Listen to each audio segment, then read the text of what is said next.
아멘. 오늘 우리가 은혜 받을 하나님의 귀한 말씀은 신약성경 마가복음 11장 1절에서 14절까지 교독하도록 하겠습니다. 11장 마가복음 1절입니다. 그들이 예루살렘에 가까이 와서 감람산 벳바게와 베다니에 이르렀을 때에 예수께서 제자 중 둘을 보내시며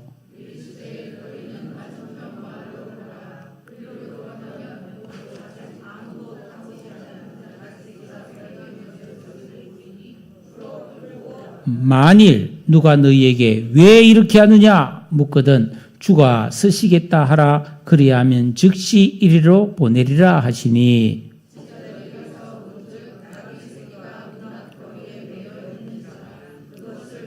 거기 서 있는 사람 중 어떤 이들이 이르되 나귀 새끼를 풀어 무엇 하리느냐 하매 나귀 새끼를 예수께로 끌고 와서 자기들의 겉옷을 그 위에 얹어 놓음에 예수께서 타시니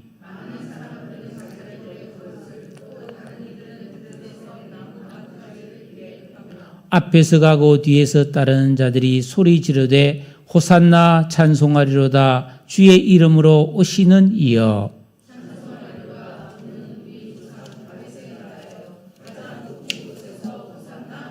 예수께서 예루살렘에 이르러 성전에 들어가사 모든 것을 둘러보시고 때가 이미 저물매 12제자를 데리시고 베다니에 나가시니라.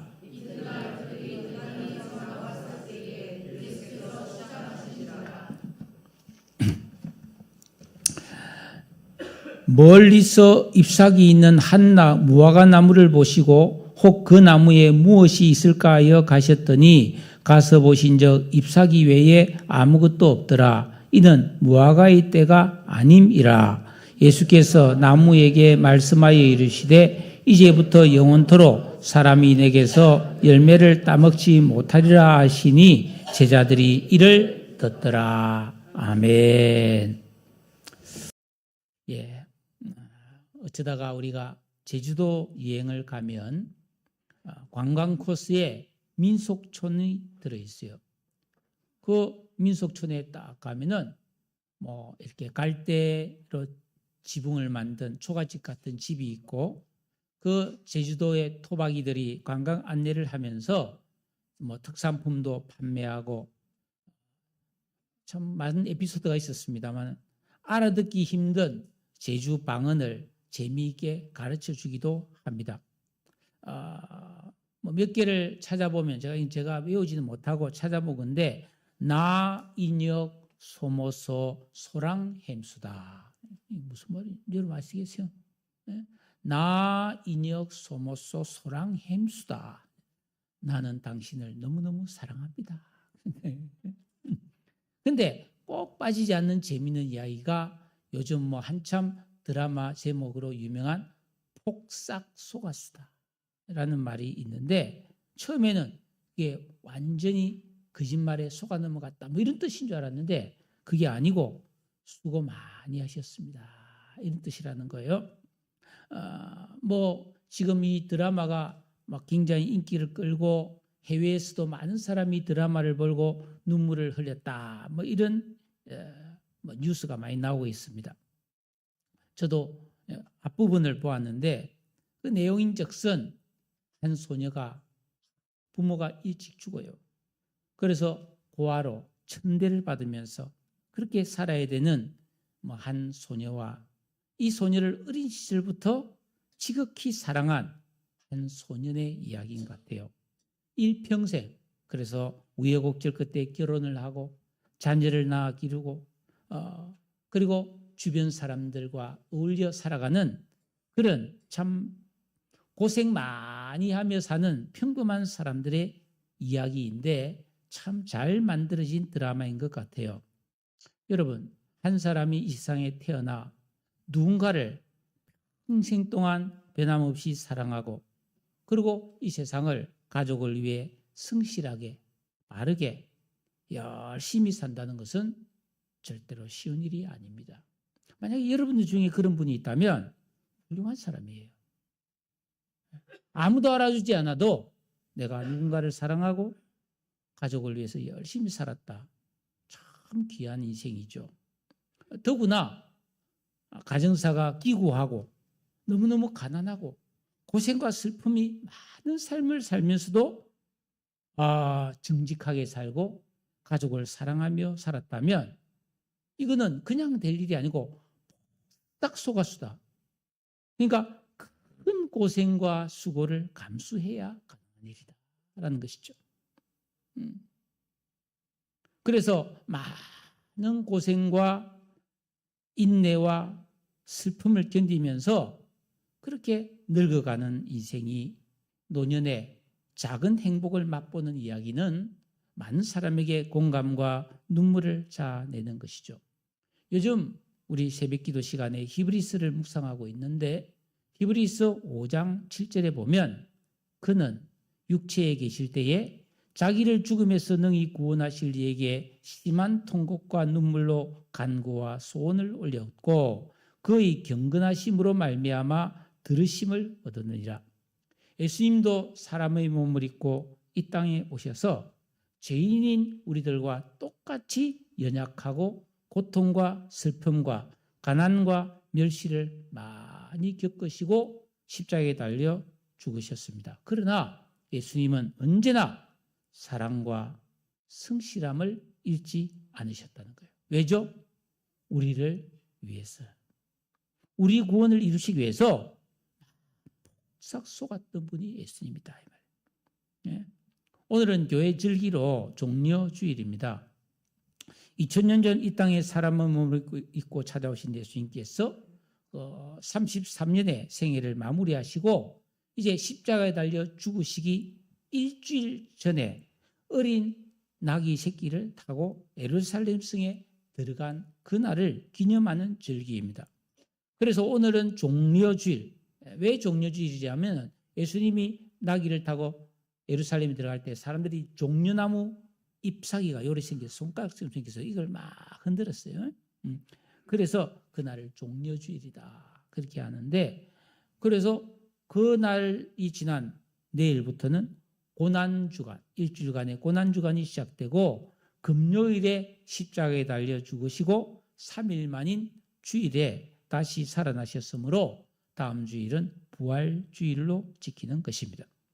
오늘은 예수님께서 그렇게 십자가를 지시기 일주일을 앞둔 그 참 중요한 시간에 예수님께서 하셨던 특별한 일 2가지, 우리가 생각하기에도 참 의아한 특별한 사건 2가지를 함께 살펴보려고 합니다. 오늘 우리가 성경을 읽어봤듯이 첫째로 예수님은 어린 나귀를 타고 예루살렘 성에 들어가셨다라는 겁니다. 갈릴리 지방에서 그 예루살렘에 들어가기 위해서 먼 길을 걸어오신 예수님께서 이제 예루살렘이 아주 얼마 남지 않은 한 3km 정도를 앞두고 감람산 벳바게와 베단이라는 마을에 도착했는데 예수께서 제자들 2명을 불렀어요. 너희들 저 맞은편 마을에 가서 아직 한 번도 타보지 않은 나귀 새끼가 매여 있는 것을 보거든 그걸 풀어서 가져오너라. 우리 것도 아닌데요? 근데 말이야 누가 왜 그래요? 왜 그거 가져가요? 이렇게 물어보거든. 주가 쓰시겠다고 말해라. 그러면 즉시 이리로 보낼 것이다 라고 하셨는데 제자들은 그 주님의 말씀에 순종해서 가보니까 정말로 한 번도 사람이 타보지 않는 조그마한 나귀 한 마리가 줄에 매여 있는 거예요. 그래서 그 줄을 풀고 있으니까 사람들이 어이구 그거 당신 거예요? 당신 거 아니잖아. 왜 당신 가져가는데? 우리 주님이 쓰시겠다고 합니다. 그래요? 가져가세요. 여러분, 우리 예수님은 만물의 주인이세요. 주님이 쓰신다고 하면 내어드리는 게 자연스러운 거예요. 그러나 예수님은 자기 자신을 위해서는 한 번도 그 권리를 사용하지 않았습니다.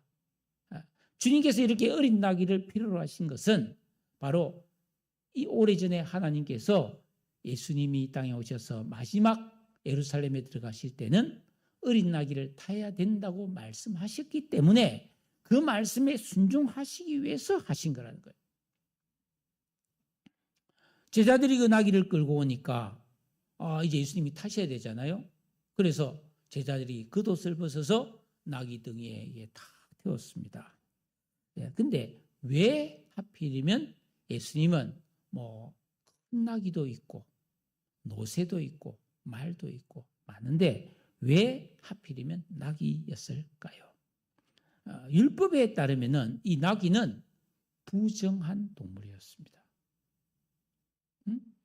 출애굽기 13장 13절에 보면 나귀의 첫 새끼는 다 어린 양으로 대속할 것이요 그렇게 하지 아니하려면 그 목을 꺾을 것이며 즉 죽이라는 말입니다. 그러니까 나귀가 새끼를 딱 낳으면은 그 첫 나귀 새끼는 태어나자마자 목을 비틀어서 죽여버리는 거예요. 만약에 그 나귀를 죽이기 싫거든 그 나귀의 생명값 대신에 양을 한 마리, 어린 양을 한 마리 가져가서 제사를 드려서 그 나귀를 살려라. 그러니까 나귀를 살려면 양 한 마리가 죽어야 되는 거예요.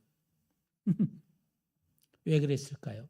여러분, 율법에 이 나귀는 부정한 동물인데 왜냐하면 되새김질을 하지 않고 발이 쪽발로 이렇게 갈라져 있지 않기 때문에 부정하다는 겁니다. 이것은 영적으로 어떤 의미냐 하면은 되새김질을 한다는 것은 초식동물이 막 급히 막 풀을 뜯어먹고 여기에 소화를 시키지 않고 보관해 놨다가 아주 한가한 시간에 그걸 다시 꺼내서 꼭꼭 씹어서 소화를 시키는 그 되새김질이잖아요.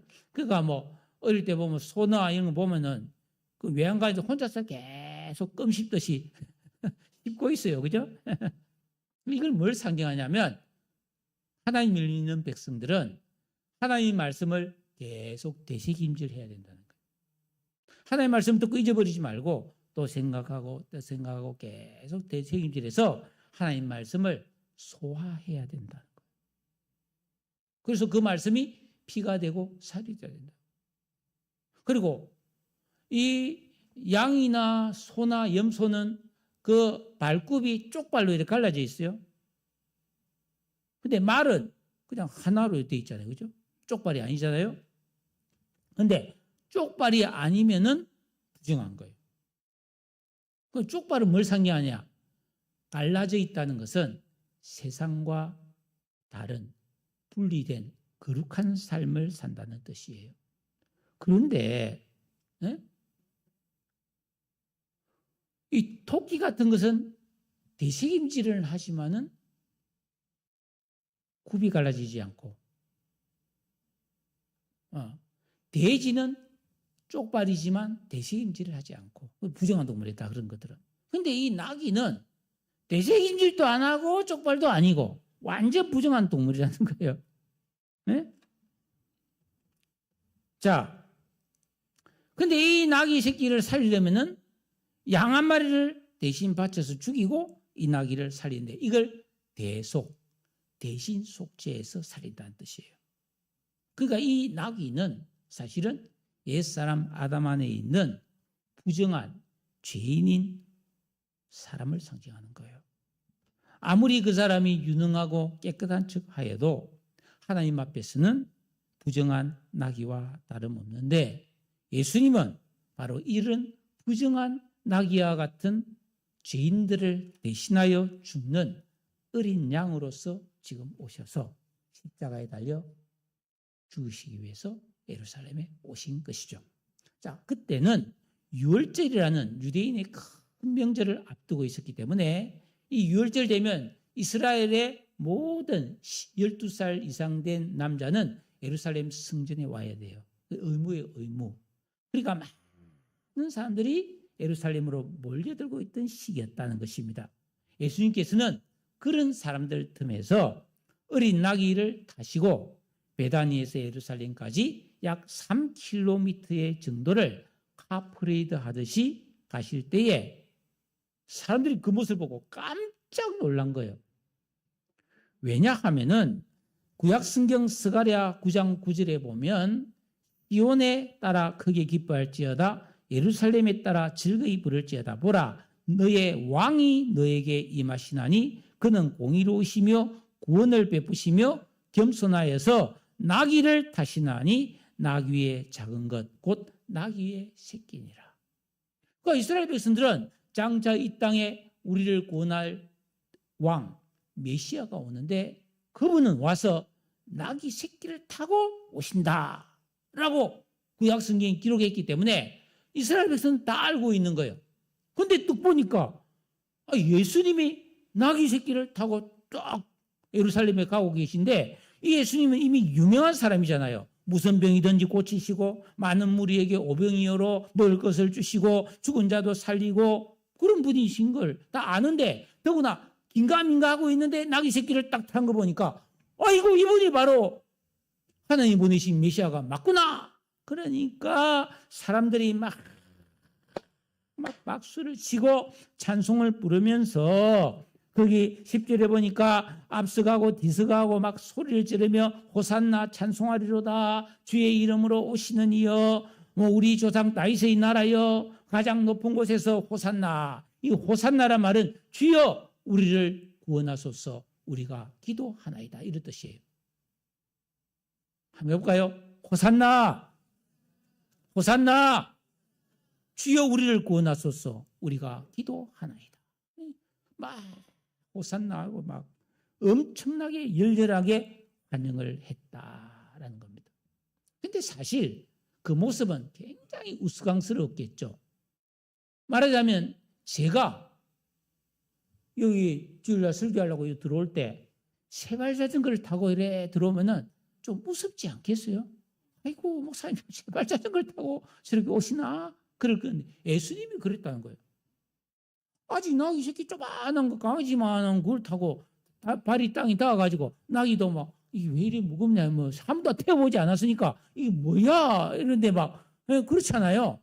이상한 분위기잖아요. 나귀를 탄 게 아니고 그냥 나귀에 타서 예수님이 걸어서 간 것 비슷해요. 그러니까 그냥 걸어가는 것보다 더 힘든 것이 사실 그런 게. 여러분 그 이스라엘 백성들은 예수님이 어린 나귀를 타시고 예루살렘을 향해 가시는 것을 보시고 이야 이분이 바로 메시아가 맞다. 이분은 우리를 로마의 압제하에서 고생하는 우리를 해방시켜 주시고 이제 우리는 먹고 살 걱정이 없도록 풍족한 삶을 가져다 주실 왕이시다 하는 기대감으로 예수님을 열렬하게 환영했던 것이죠. 뭐 옷을 벗어서 길바닥에 카페트까지 깔아주고 그죠? 나뭇가지를 빼가지고 나무잎을 쫙 깔아주고 하여튼 돈은 안 들었지만 예우는 잘했어요. 그런데 여러분 문제가 있어요. 사람들은 이렇게 환호성을 지르고 나름대로 예수님을 환영했지만 아무도 예수님이 나의 죄를 대신하여 십자가에 달려 죽으실 그 고난받는 왕이시라는 것은 몰랐어요. 성경에 있는데. 그래서 그 예수님을 진실로 올바르게 알려고 하지도 않았고 그분을 대접하지도 않았어요. 그런데 예수님은 이렇게 아무도 자기의 진심과 본심을 알아주지 않는 그런 분위기 속에서도 아랑곳하지 않고 묵묵히 하나님의 말씀에 순종해서 십자가의 길을 가신 것입니다. 여러분, 누가 나를 알아주지 않아도 학생은 열심히 공부해야 되는 거고 직장인은 열심히 자기 일 해야 되는 거고 남편은 아내는 열심히 자신이 해야 될 의무를 다 해야 되는 것이고 그리스도인은 누가 알아주지 않아도 기도하고 성경 보고 주를 위해 헌신하고 이웃을 사랑하고 거룩한 삶을 살아야 할 줄로 믿습니다. 겸손하게. 자, 두 번째는 예수님께서 그렇게 예루살렘의 왕으로 입성하셨고 그리고 예루살렘 성을 한번 쫙 성전을 다 둘러보고 날이 저물자 그 예루살렘에서 나와서 제자들과 함께 베다니에 가셨어요. 베다니라는 마을에는 그 유명한 나사로와 마리아와 마르다 자매가 살고 있었는데 아마 그 집에 가시지 않았을까 싶습니다. 그리고 하룻밤을 주무시고 이튿날 아침 12절에 보십시오. 그들이 베다니에서 나왔을 때에 예수께서 시장하신지라. 마태복음 21장 18절에 보면 이른 아침에 나왔다고 했는데 아마 새벽 6시쯤에 나오신 것 같아요. 그래서 그 집에서 아침 식사를 안 드신 것 같아요. 여러분, 예수님은 하나님인 동시에 사람의 몸을 입고 오셨기 때문에 때가 되면 당연히 배고픔을 느꼈습니다. 자, 요즘처럼 콩나물 국밥집이라도 있었다면 제자들과 같이 해장국 한 그릇 쫙 하고 예루살렘 가셨으면 얼마나 좋았겠어요. 지금 이제 죽음을 앞두고 있는데 여러분, 죽음을 앞두고 있으면 좀 잘 먹어야 되지 않나요? 죽기 전에 좀 잘 먹어야 된다, 뭐 그런 말이 있잖아요. 네? 근데 아무도 대접해 주지 않는 거예요. 여러분, 우리도 살아가면서 얼마나 배고픔을 자주 느낍니까? 아침을 먹어도 점심 되면 또 꼬르륵, 점심을 잘 먹어도 저녁 때 되면 또 꼬르륵. 어떤 사람은 저녁도 먹었는데 밤 10시 되면 또 꼬르륵 해서 야식도 드시잖아요. 끊임없이 이 배는 꼬르륵 꼬르륵인 거예요. 그래서 우리가 살아가면서 꼬박꼬박 그렇게 배를 채우며 밥을 먹을 수 있는 것을 감사해야 되는 거예요. 감사해요. 그리고 누군가가 밥을 차려주면 감사하시기를 축복합니다. 예? 근데 예수님은 밥 차려줄 사람이 없어요. 너무너무 배가 고파서 뭐 먹을 거 없나 하고 딱 보니까 저 멀리에 무화과 나무가 한 그루 서 있는 거예요. 그 무화과 나무 잎이 무성한데, 야, 저기 한번 가보자. 그래서 그 가로수, 무화과 나무에 열매가 있으면 그 누구나 따먹을 수도 있었거든요. 그래서 그게 딱 갔는데, 가보니까 잎은 아주 무성한데 열매는 하나도 없는 거예요. 잎사귀만 있지 열매가 없었다는 거예요. 왜 없었느냐? 이유가 뭐냐? 13절에 보니까 이는 무화과의 때가 아님이라. 즉 아직 무화과 나무가 열릴 때가 안 됐기 때문에 무화과 나무에 열매가 없었다는 것입니다. 그런데 예수님께서 열받았어요. 지금 배고픈데 이 무화과 나무 열매가 없을 거 예수님이 화가 난 것 같아요. 그래서 야, 이 나무야, 이제부터 영원토록 사람이 너에게서 열매를 따먹지 못하리라. 너는 이제 영원히 무화과 나무 것이를 못할 거야. 이렇게 말했어요. 아이고, 그랬더니 있잖아요. 그 다음날 아침에 어떤 일이 벌어졌냐? 우리 읽지 않았지만 20절에 보세요. 그 나무가 뿌리째 말라 죽어버렸어요. 이 성경에 참 이해하기 힘든 말씀들이 주로 들어있는데 이 말씀이 그에 해당되는 것입니다. 이 진리를 모르는 비판자들은 야, 예수님도 성질 고약하다. 아무리 배가 고프셨다 할지라도 어떻게 그 나무에게 저주를 해서 나무를 죽여버릴 수가 있나? 와, 진짜 인성 장난 아니다. 뭐 이렇게 말하는 사람들도 있어요. 이상하긴 이상하죠. 네. 성경은 말씀하고 있습니다. 이건 무화과 나무 잘못이 없다. 왜? 무화과 나무가 열매 맺을 때가 아니라는 겁니다. 이 무화과 나무만 잘못한 게 아니에요. 이스라엘 땅에 있는 모든 무화과 나무에 아직 열매를 하나도 안 맺었어요. 근데 하필이면 여기 눈에 띄가지고 재수없게 말라 죽어버렸어요. 제가 만약에 지금 봄인데 아이고 대봉감이 내가 먹고 싶다 해서 이 대봉감나무가 있는 데를 갔어요. 시골에 가서 감이 안 열렸네. 야, 요 쓸모없는 감나무가 있나 하면서 이 감나무야 그냥 말라 죽어버려라 한다든지 기분 나쁘다고 내가 막 톱으로 막 쓸어버리든지 도끼로 찍어버린다면 사람들이 내보고 미쳤다고 그럴 거예요. 저 목사가 제정신이가 말이야. 지금 몸에 무슨 감이 열린다고 감나무에게 저렇게 못된 짓을 하느냐? 그럴 거 아닙니까? 근데 전능하시고 사랑이 많으신 예수님께서 왜 그렇게 하셨을까요? 이 묵상이 필요한 거죠. 속단할 일이 아니라는 것입니다. 창세기에서 하나님께서 말씀으로 천지 만물을 창조하실 때 보시기에 좋았더라 그랬습니다. 그때 예수님도 같이 그 창조에 참여하셨죠. 그러니까 이 창조 세계는 하나님의 이 창조해 주신 정확한 질서에 의해서 운행이 되고, 그러니까 지금 토마토나 이런 건 지금 나올 철이 됐죠. 딸기도 이제 나올 철이 되고 정상적으로. 응? 그리고 7월 8월 되면 포도가 나오고, 가을이 돼야 사과도 열리고 밤도 열리고 배도 열리고, 이렇게 정상이 아닙니까? 그러니까 과일나무는 자기가 열매 맺을 때가 되어야 열매 맺는 거지, 사람이 온실 같은 데서는 그렇게 기를지 모르지만 저절로 절대 계절의 질서를 어기고 열매 맺는 법은 없다라는 것입니다. 그러니까 이 무화과나무는 하나님의 창조 질서, 예수님이 만들어 놓은 질서대로 아직 안 맺었기 때문에 아무 잘못이 없어요. 그런데 왜 이 무화과나무를 저주하셨을까요? 그것은 예수님께서 십자가를 앞두고 이 일을 통해 제자들과 예수 믿고 구원받은 그리스도인들이 이 세상에서 어떠한 믿음으로 살아야 하는지 실물 교육을 하신 거예요. 자, 한번 생각해 보십시오. 구약 시대에는 사람이 죄를 지면 양이나 소나 염소를 죽여서 죄 용서를 받았어요.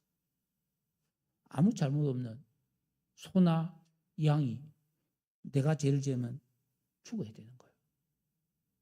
이걸 통해서 하나님은 뭡니까? 장차 우리 죄를 대신해서 예수님이 오셔서 십자가에 달려 죽으실 것을 교육해 주신 거죠. 미리 교육해 주신 거죠. 그것처럼 이 아무 잘못도 없는 이 무화과 나무를 희생시켜 가시면서 우리에게 주신 교훈은 이것입니다.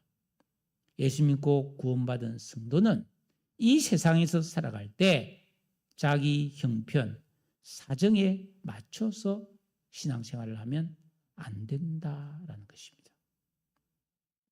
디모데후서 2장 4절에 보니까 군인은 자기 생활에 얽매여서는 안 된다라는 말씀이 나와요. 자, 전쟁이 나서 군대가 군인이 내가 집에 볼 일이 있어서 좀 갔다 오겠습니다 하면서 총 놔놓고 집에 갔다 올 수 있어요? 안 됩니다. 여러분, 여기 직장 다니는 사람들이 볼 일 있다고 해서 막 시도 때도 없이 집에 자기 마음대로 왔다 갔다 할 수 있나요? 아니, 못합니다. 정시 휴가가 안 되면은 어쩔 수 없이 근무해야 되고, 명절에도 근무해야 되는 사람이 있고 그렇잖아요. 그것처럼 예수 믿고 구원받은 사람들은 내가 어떤 이런 사정 저런 사정이 있다고 해서 하나님의 말씀을 안 지켜도 되고 예배를 안 드려도 되고, 그게 아니라는 것입니다. 그렇게 하면 절대로 주님이 기뻐하시는 열매를 맺을 수 없다는 것입니다. 이 무화과 나무는 계절의 질서에 순응하느라고 아직 때가 안 됐기 때문에 아직 열매를 맺지 못한 것처럼, 성도가 나는 이런 형편 때문에 내가 바빠서, 내가 힘들어서, 내가 어려서, 내가 나이가 많아서 이런 거에 맞추어서 그래서 나는 신앙생활을 잘 못합니다. 이거는 하나님이 기뻐하지 않는다는 거예요. 제가 건강을 위해서 3년 전에 자전거를 한 대 샀어요. 자전거를 초반에 열심히 타서 여기서 인천대원까지 10km 되는데 매일 탔는데 지금은 한 2년 가까이 거의 못 탔어요. 왜 못 탔냐? 시간이 없는 거예요.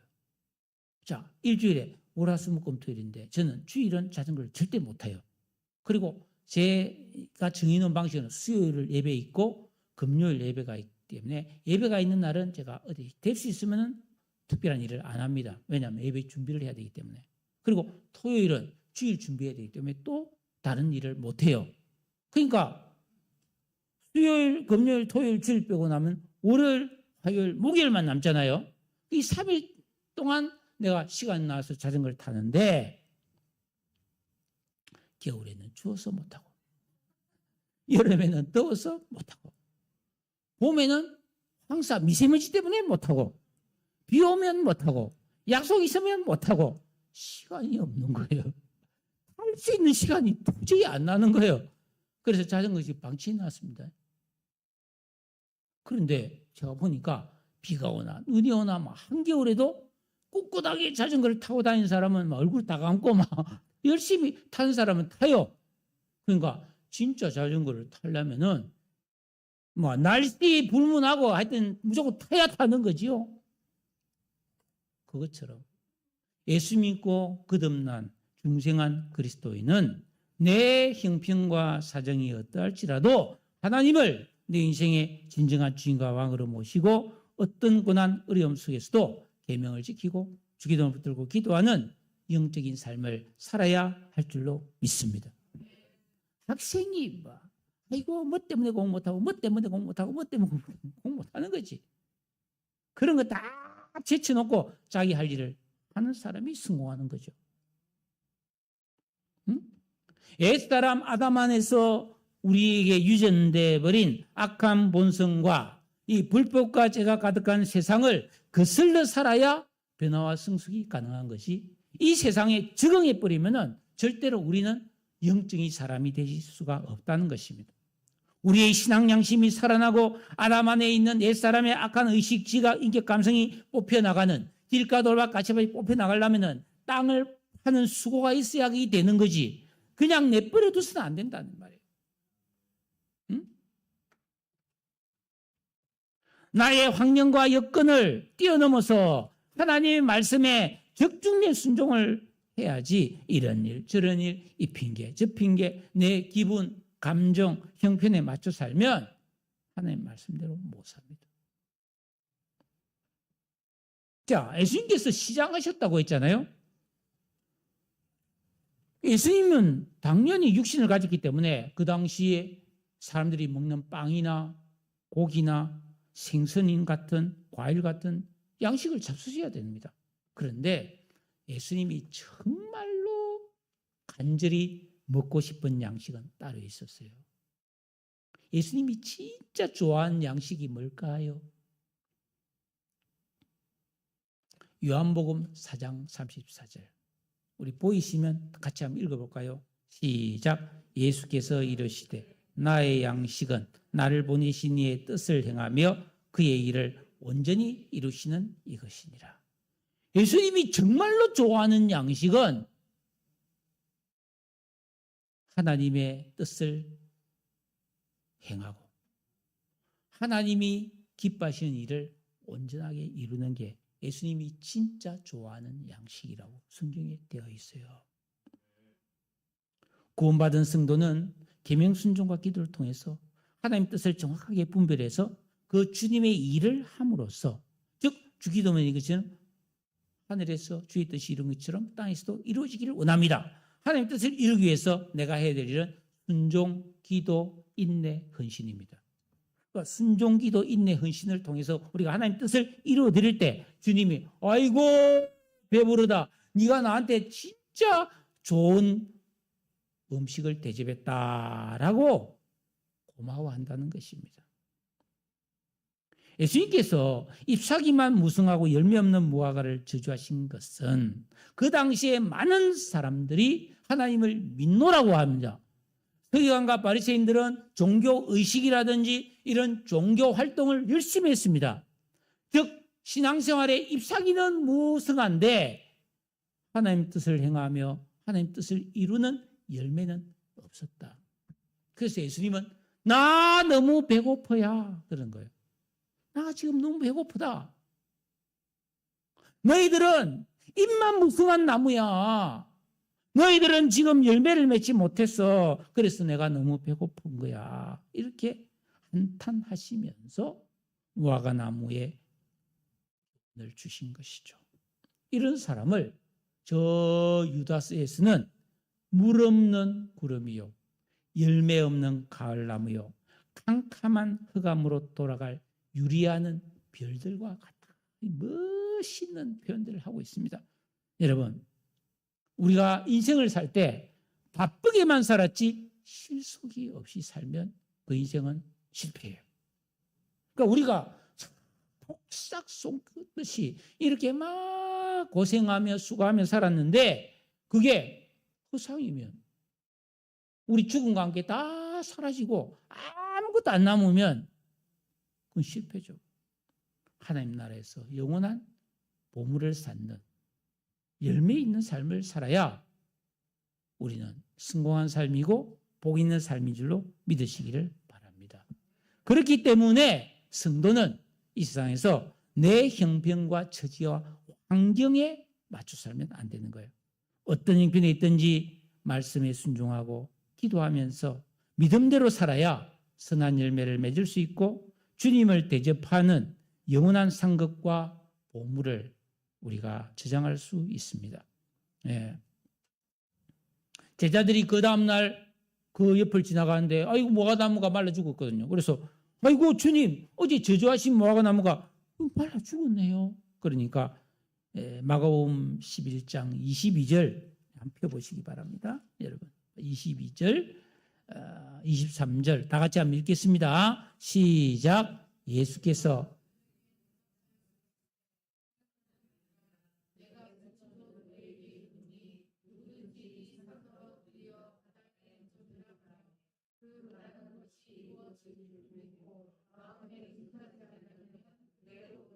모든 일은 말씀대로 되는 것입니다.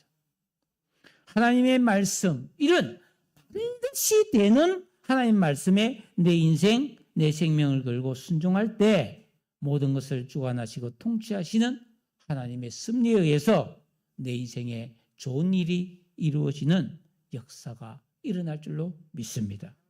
내 형편에 매여 사느라고 하나님의 말씀 제쳐두고 그냥 내 방식대로 살면 다 말라버린다.